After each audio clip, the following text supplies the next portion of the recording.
officer, and you've just received a chilling message on social media. 4 of your soldiers have been taken, and if demands are not met in the next 10 minutes, they will be executed.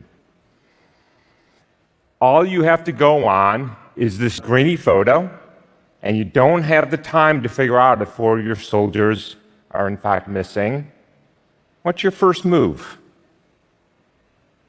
If I may be so bold, your first move is to contact somebody like me and my team.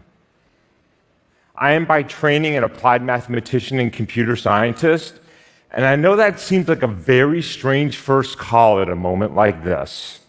But I've spent the last 30 years developing technologies to analyze and authenticate digital images and digital videos. Along the way, we've worked with journalists, we've worked with courts, we've worked with governments on a range of cases, from a damning photo of a cheating spouse, gut-wrenching images of child abuse, photographic evidence in a capital murder case, and of course, things that we just can't talk about. It used to be a case would come across my desk once a month, and then it was once a week. Now, it's almost every day. And the reason for this escalation is a combination of things. 1, generative AI. We now have the ability to create images that are almost indistinguishable from reality. 2, social media dominates the world and is largely unregulated and actively promotes and amplifies lies and conspiracies over the truth.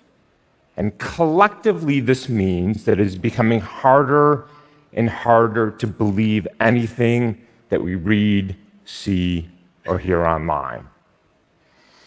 I contend that we are in a global war for truth, with profound consequences for individuals, for institutions, for societies, and for democracies. And I'd like to spend a little time talking today about what my team and I are doing to try to return some of that trust to our online world and, in turn, our offline world. For 200 years, it seemed reasonable to trust photographs. But even in the mid-1800s, turns out the Victorians had a sense of humor. They manipulated images. Or you could alter history. If you fell out of favor with Stalin, for example, you may be airbrushed out of the history books. But then, in the turn of the millennium, with the rise of digital cameras and photo editing software, it became easier and easier to manipulate reality. And now, with generative AI, anybody can create any image of anything, anywhere, at a touch of a button.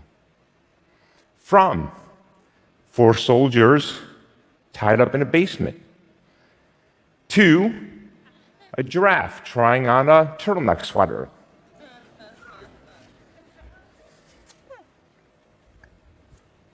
It's not fun and games, of course, because generative AI is being used to supercharge past threats and create entirely new ones.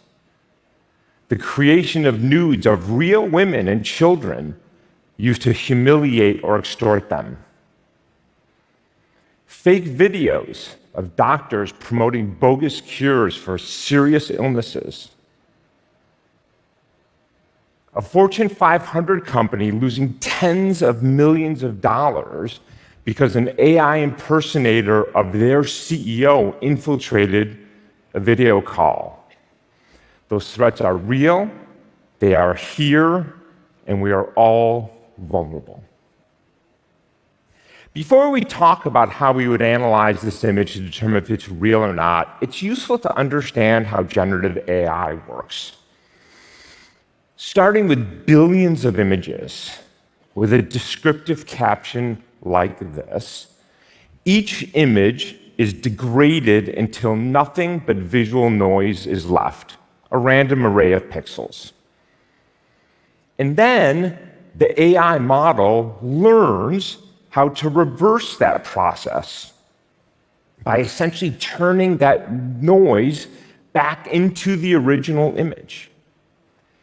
And when this process is done not once, not twice, but billions of times on a diverse set of images, the machine has learned how to convert noise into an image that is semantically consistent with anything you type. And it's incredible.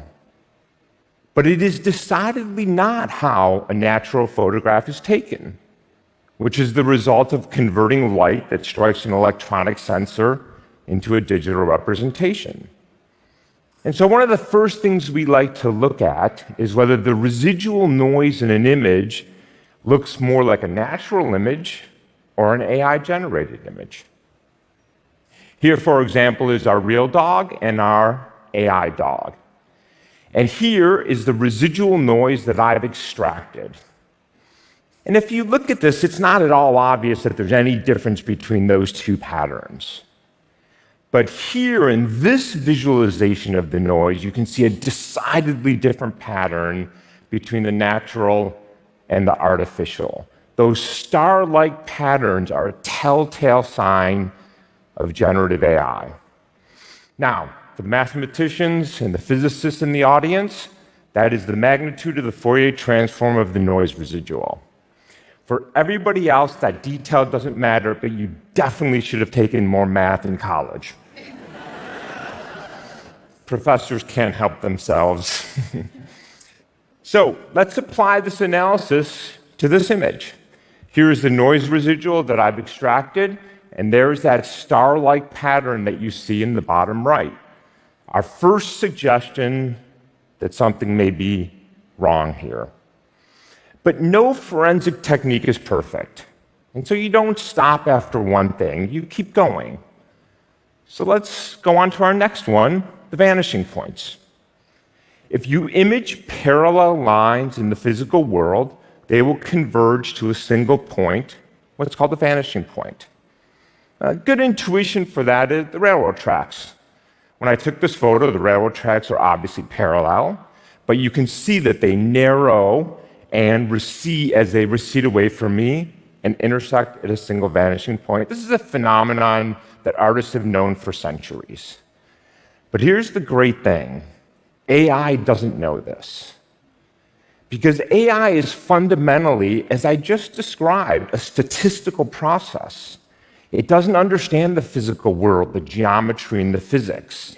So if we can find physical and geometric anomalies, we can find evidence of manipulation or generation.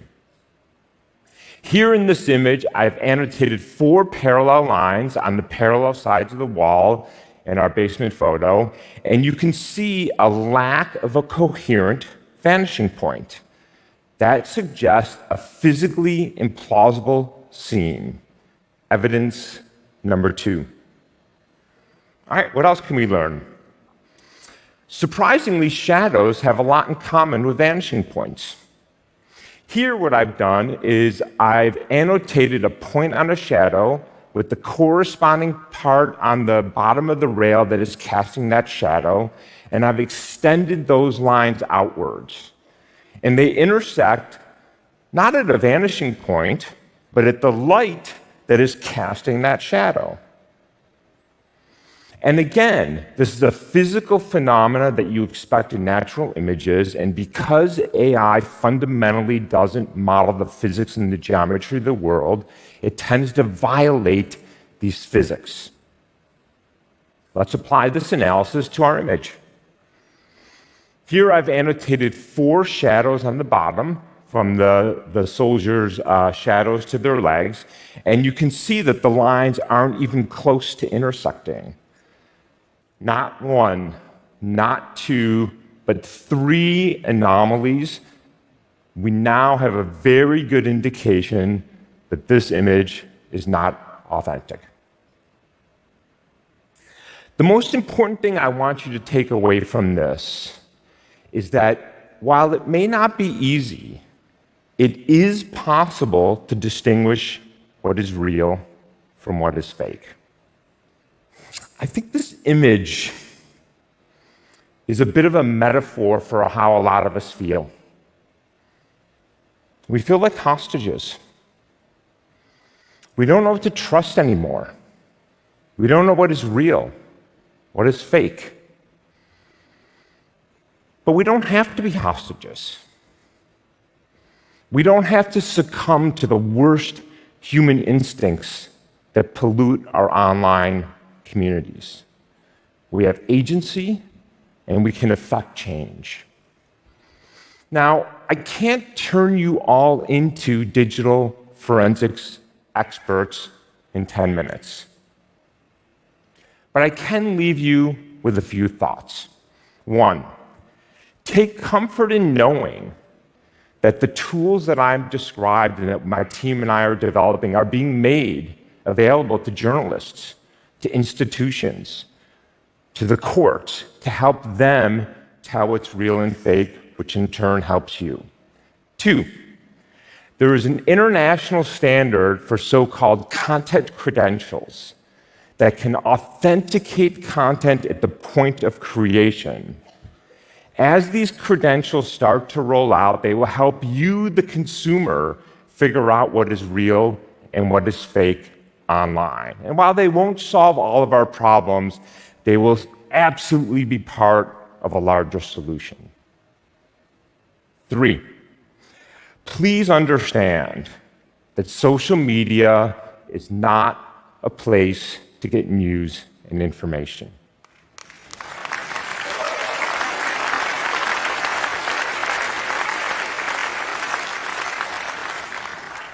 It is a place that Silicon Valley created to steal your time, your attention, by delivering you the equivalent of junk food. And thank you. And like any bad habit, you should quit. And if you can't quit, at least do not let this be your primary source of information, because it is simply too riddled with lies and conspiracies, and now AI slop to be even close to being reliable. Four, understand that when you share false or misleading information, intentionally or not, you're all part of the problem. Don't be part of the problem. There are serious, smart, hardworking journalists and fact checkers out there who work every day, because I talk to them every day, to sort out the lies from the truths. Take a breath before you share information, and don't deceive your friends and your families and your colleagues and further pollute the online information ecosystem.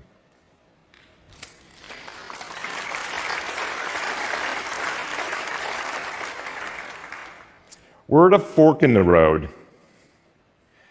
One path, we can keep doing what we've been doing for 20 years, allowing technology to rip us apart as a society, sowing distrust, hate, intolerance. Or we can change paths.